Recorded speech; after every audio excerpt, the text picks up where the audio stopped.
Wir spielen heute ersatzgeschwächt bei RB Leipzig. Das Spitzenspiel, der Tabellenführer empfängt den Tabellenzweiten. Mehr geht nicht. Das wird so eine Standortbestimmung gerade zu Beginn dieser Rückrunde. Und ich habe gerade gesagt ersatzgeschwächt, weil unsere halbe Mannschaft oder beziehungsweise fast unsere ganze Mannschaft hat irgendwas Falsches gegessen, haben irgendwie Durchfall über Nacht bekommen. Und jetzt sind die halt alle nicht bei 100%. Dazu ist noch ein Verletzter mit dazugekommen.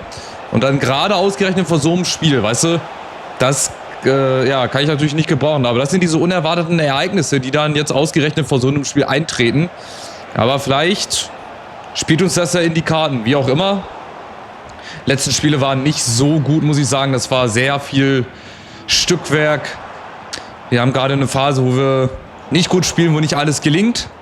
Aber gerade die Phase, die können wir ja nutzen, um daraus vielleicht einfach neue Kraft zu schöpfen und mit einer so jetzt erst recht Mentalität hier rangehen.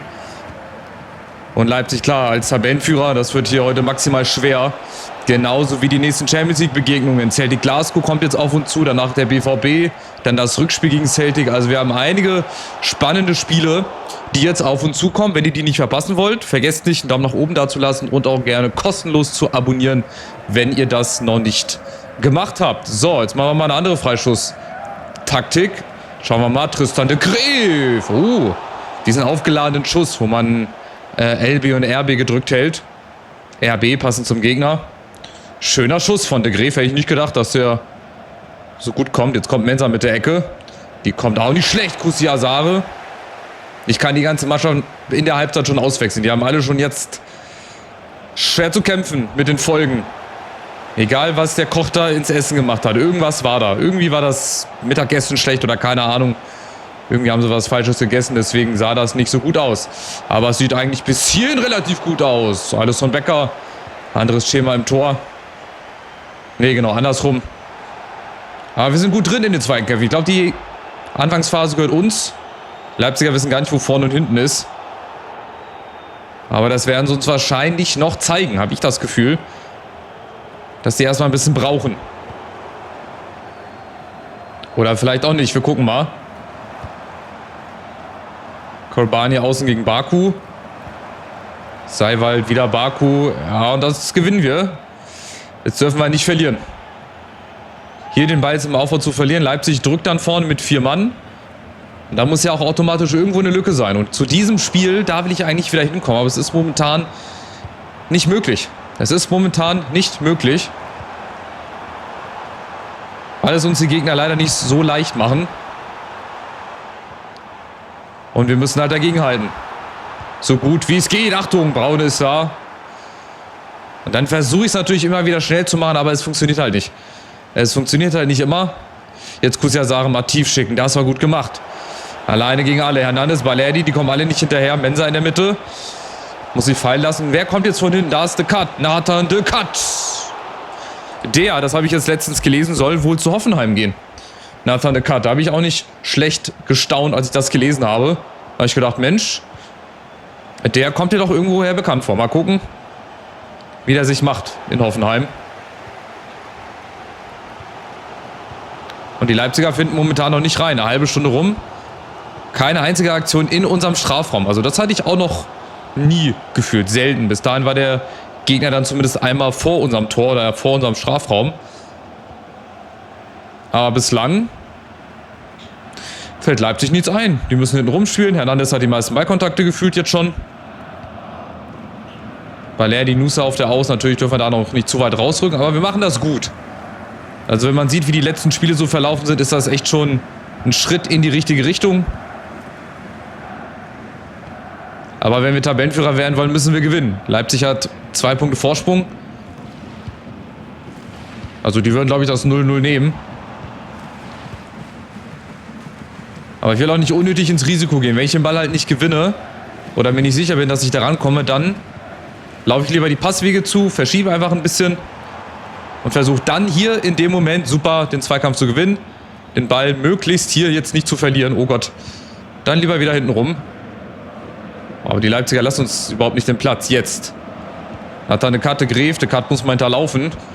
Dann wird er jetzt tief geschickt von Kolbani. Schade, wenn der durchkommt. Dann hat der Belgier viel Platz auf dem Flügel. Aber so trudelt das so Richtung Halbzeit. 0:0. Wie gesagt, nicht viel Highlights. Wenn dann von uns so ein paar Fernschüsse. Ist halt die Frage, wie lange die durchhalten. Also ich meine, wenn ich hier schon De Graef sehe, der es mit am heftigsten erwischt hat, die könnte ich alle zur Halbzeit auswechseln. Wie gesagt, der Chefkoch, der unser Essen vorbereitet hat, den würde ich direkt entlassen. Was der da gemacht hat. Ich meine, du kannst doch nicht vor so einem Spitzenspiel den Jungs irgendwas ins Essen tun, dass sie dann nur mit halber Kraft oder so spielen. Aber ist so wie es ist. 0:0. Finde ich trotzdem eine gute erste Halbzeit. Wir halten Leipzig von unserem Tor weg. Also wir hatten keinen einzigen Schuss. Da müsste, glaube ich, die 0 stehen. Einen einzigen Schuss, der wurde aber geblockt.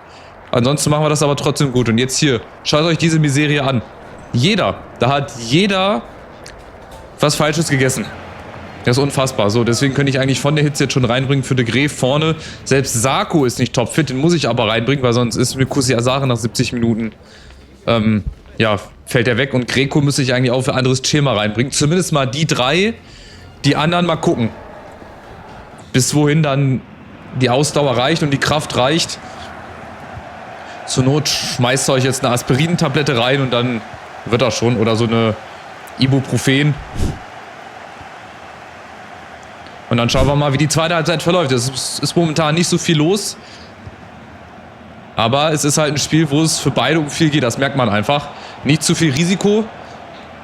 Aber ich muss eventuell, wenn ich gewinnen will, oder ja, wenn ich Tabellenführer werden will, muss ich gewinnen. Dann muss ich ein bisschen mehr Risiko eingehen. Aber die andere Seite wäre dann 5 Punkte Rückstand auf Leipzig. Und dann weiß ich nicht, ob wir die noch einholen.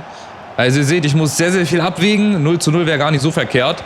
Aber ich nutze natürlich, oder ich versuche hier, die Chancen, die ich kriege, zu nutzen. Von der Hitz. Frische Kräfte braucht das Spiel. Vorne Mensah. Wird freigespielt. Sehr gut gemacht. Und jetzt der Abschluss. Und das Tor zur Tabellenführung. Virtuell. Jeremiah Mensah. 6. Tor. Der kriegt sich gar nicht mehr ein, der Junge. Und vor der Leipzig-Fankurve. Das kannst du aber auch machen. Da hast du mal eine Erlaubnis für. Und dann kann so ein Spiel auch wieder ein paar Kräfte vielleicht freisetzen. Guck mal, wie tief Leipzig steht. Ey. Wir drücken die bis zum 5er. Hatte ich auch im letzten Spiel, glaube ich, wo wir ein Gegentor bekommen haben, wo ich mir denke, stehst fast auf der Torlinie. Aber da gibt es nichts zu machen. Schönes Tor. Ich habe den Ball immer noch nicht gewechselt, weil ich ja nebenbei noch meine WM-Prognose mache. Da switche ich immer den Ball. Und wenn ich dann die anderen Mods lade, dann ist der Ball natürlich nicht mehr ausgewählt. Dann ist wieder der andere Ball ausgewählt. WM-Prognose, wie gesagt, ist jetzt auch in den letzten Zügen. Die Viertelfinalbegegnungen sind, glaube ich, oder werden hochgeladen, sind schon hochgeladen, weiß ich nicht. Auf jeden Fall sind es da noch 3 Spiele insgesamt, die ich Stand jetzt da noch aufnehme. Das Finale werde ich natürlich live kommentieren und dann hat diese XXL WM-Prognose auch endlich mal ein Ende. Das ging halt leider dieses Mal nicht anders, dass ich das vorm Turnier fertig mache, weil die Mod, die ich benutze, noch nicht draußen war. Pfeiffer klärt den Ball, dann darf es auch gerne mal ein langer Ball sein. Aber wir machen das echt gut. Auch bislang in der zweiten Halbzeit von Leipzig nicht viel zu sehen. Oh, bislang, Achtung, Pfeiffer kommt da nicht ran. Und dann natürlich, weißt du, die erste richtige Chance. Direktabnahme und dann ist es... Ach, der Däne da vorne, wie heißt er, oder? Genau. Konrad Harder. Unfassbar, die kommen einmal vors Tor, ein langer Ball. Pfeiffer sieht da nicht gut aus. Hier, war eigentlich ungefährlich. Pfeiffer war da, kommt dann einen Schritt zu spät und dann nimmt den Harder natürlich perfekt. Ja, aber auch das passt so ein bisschen zu unserer jetzigen Situation, dass solche Bälle dann oder dass solche Chancen einfach dann zu leicht zustande kommen. Ein Ball hinter die Tiefe. Dann bist du aufgeschmissen. Und dann steht es 1:1. Hat sich jetzt nicht unbedingt angedeutet, muss ich sagen. Also Leipzig war jetzt nicht unbedingt so gut. Aber wir haben ja noch Zeit und vielleicht schlagen wir jetzt zurück. Mensah gegen Hernandez. Greco läuft ein, sehr schön gemacht. Ein Doppelpass nochmal. Vorne Sarko. Wir verlieren die Bälle zu einfach dann. Hier und dann haben wir Schwierigkeiten, in die Defensive zu kommen. Gerade heute. Mit unseren halbfitten Spielern. Ich bin gespannt, wie das gegen Celtic Glasgow wird im nächsten Spiel. Achtung, wieder Harder. Diesmal ist Pfeiffer da. Und wir können es schnell machen. Über die Flügel. Von der Hitze hat noch Kraft. Und Sarko. Oh, schade, wenn er durchkommt. Sarko hatte sich schon auf den Weg gemacht. Richtung Tor.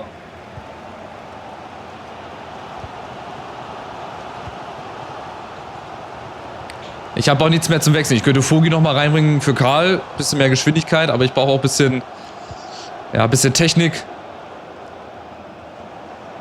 Nochmal einer, der zur Not 1 gegen 1 gehen kann. Ansonsten versuche ich das hier jetzt zu halten. Das 1-1 würde ich nehmen. Dann hätten wir immer noch 2 Punkte Rückstand. Anders, wenn wir hier verlieren würden, dann hätten wir 5 Punkte Rückstand. Das weiß ich nicht, ob sich das die Leipziger dann noch nehmen lassen würden.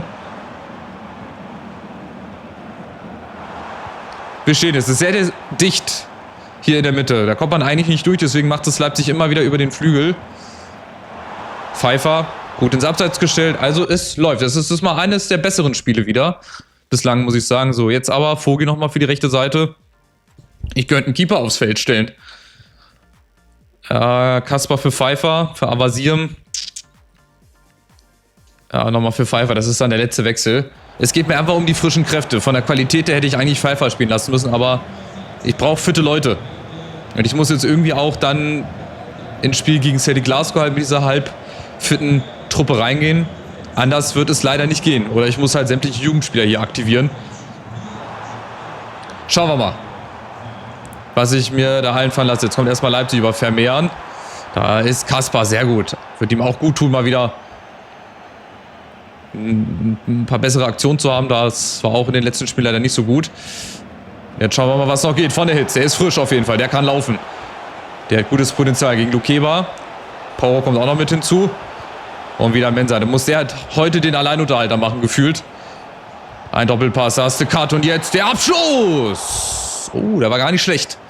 Der macht heute auch ein gutes Spiel. Aber da hat auch nicht viel gefehlt, ey.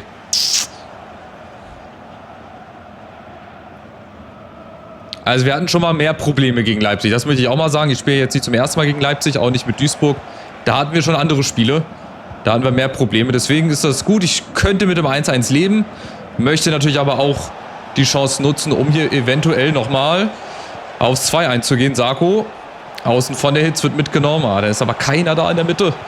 De Cut, warum nicht? Komm, Mann des Spiels für mich. De Cut mit dem Schlenzer. Aber auch der, es ist alles nichts 100% Gefährliches. Leipzig kann natürlich nochmal ein bisschen anders wechseln. Bringt nochmal einen Viper rein. So weit sind wir halt auch noch nicht. Da bräuchte ich dann auch noch ein paar Jahre für, bis ich dann solche Leute auch von der Bank reinbringen kann. Aber möchte ich nicht meckern. Wir haben auch so eine gute entwicklungsfähige Truppe. Bleibe ich auch nach wie vor dabei. Auch wenn wir jetzt mal eine kleine Phase haben, wo es nicht so gut läuft. Wo es spielerisch nicht so hinhaut. Wo es von den Ergebnissen her auch sehr dürftig ist. Aber egal, gehört alles dazu. Und wie gesagt, wir halten Leipzig echt gut weg von unserem eigenen Tor. Das ist auch eine gute zweite Halbzeit. Und wir haben ja noch Zeit. 2 Minuten mit Nachspielzeit. Sarko, wird das vielleicht wieder das Tor an die Tabellenspitze? Nicht, wenn das Aluminium dazwischen steht. Dann kommt das natürlich auch noch mit dazu. Also viele, viele kleine Sachen, die dann das große Ganze ergeben. Aber ich glaube, wenn der Schiri jetzt abpfeift, dann können wir zufrieden mit dem 1-1 nach Hause gehen. Wir halten diesen 2 Punkte Rückstand. Es sind nicht 5 Punkte geworden. Es ist auch nicht die Tabellenführung geworden. Aber es gibt hier und da leichte Pfiffe. Nicht aus unserer Kurve. Und von daher, glaube ich, ist das doch ein ganz gutes Ergebnis am Ende des Tages. Und jetzt möchte ich bitte keine unerwarteten Ereignisse wieder haben, wo es dann ums Essen geht oder dass den Spielern irgendwie total schlecht geworden ist. Das kann ich jetzt gerade in den nächsten Spielen, nicht gebrauchen. Nationalteam Schottland. Ja, ich habe ja gesagt, in der nächsten Karriere in FC 27, das wird sich jetzt einfach nicht mehr lohnen, weil wir haben jetzt leider auch kein internationales Turnier mehr oder Nationalmannschaftsturnier. Wir haben keine Europameisterschaft, wir haben keine Weltmeisterschaft. Dann hätte ich gesagt, komm, die nehme ich jetzt nochmal mit zum Ende von FC 26, aber ich muss dann in FC 27 dann einfach mal anfangen, da auch meine Nationalmannschaft zu trainieren. Ist ja auch bestimmt auch ganz witzig, auch eine Nationalmannschaft zu entwickeln. Habe ich ja mit Island damals gemacht. Ich habe ja ganz viele Isländer hier dann extra geholt, um die dann in meinen Verein zu holen oder irgendwo anders hin, damit die dann besser werden, damit ich da eine gute Nationalmannschaft habe. Sowas zum Beispiel. Das ist dann aber was für FC 27. Die ersten Ankündigungen, glaube ich, könnten auch bald, also wir haben jetzt Anfang Juli Stand der Aufnahme und ich glaube so in den nächsten 1-2 Wochen werden dann schon die ersten Infos durchsickern zu FC 27. Jetzt haben wir erstmal das Achtelfinal-Hinspiel. Achtelfinale? Nein. Die Playoffs, oder? Gibt's die Playoffs hier nicht? Jetzt bin ich ein bisschen verwirrt. Wir gucken erstmal, was sie für eine Truppe haben. Die letzten 5 Spiele nur 1 Sieg. Ja, kann ich nicht so sagen. Durchschnittliche 70er-Mannschaft bis gute 80er-Mannschaft.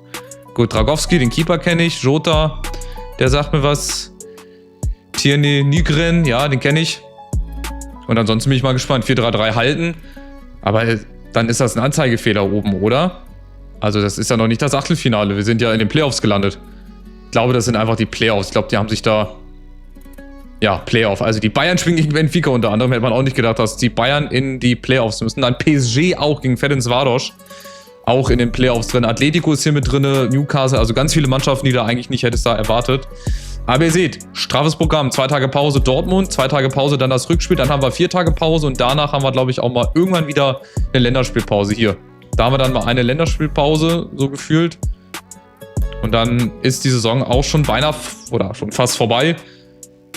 Wir haben noch ein bisschen, aber lang ist es nicht mehr. Also, danke fürs Zuschauen. Lasst einen Daumen nach oben da, gerne kostenloses Abo für die nächsten Partien. Champions League, Dortmund steht auf dem Programm. Wir haben einiges vor und ich hoffe, dass ihr euch das nicht entgehen lasst. Macht's gut. Ciao, ciao.